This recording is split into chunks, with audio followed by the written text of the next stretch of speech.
pollination biologist in the plant biology department at SIU, and today I'm going to demonstrate how to collect bees and other pollinators. So unfortunately it's a little cloudy today, so I'm going to illustrate some techniques. We might get lucky and see something, but there's not a whole lot of insect activity. So what I have here, I have an insect collecting net,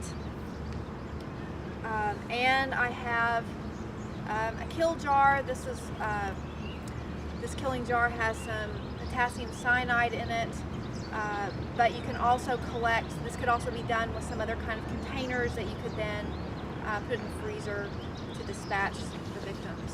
So I'm going to illustrate a couple of techniques and start with these flowers over here. This is Claytonia, or Spring Beauty, and I'm going to show a couple of different ways that you can collect pollinators from a small herbaceous plant that's close to the ground. So if I were wanting to collect, get a good sampling of visitors to this plant, one thing I could do is do some sweep net kind of technique, and this is where you walk through the plants that you're wanting to collect from and sweep the net back and forth like this.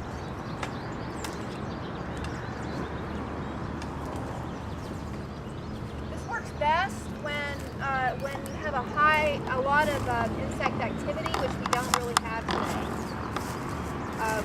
If once you collect something this way, then you can just move the net like this, and that tends to funnel everything that you've collected to the bottom of the net, where you can then have them in a smaller area. You can take your killing jar. If you really don't want to get your fingers anywhere close to them, you can work them into the net, cap it if it's a kill jar, let it do its work, and then you have your collected and killed bee.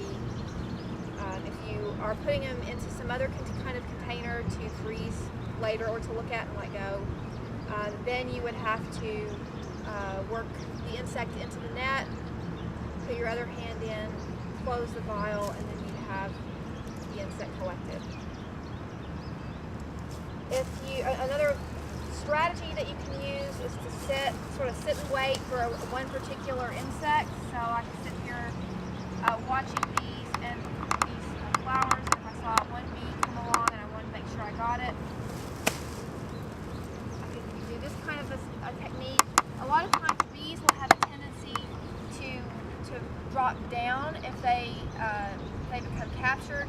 So you might have to really be careful it doesn't crawl out from under the net, but if you can get it to crawl up the side of the net, then you can again contain it in a small area in the net and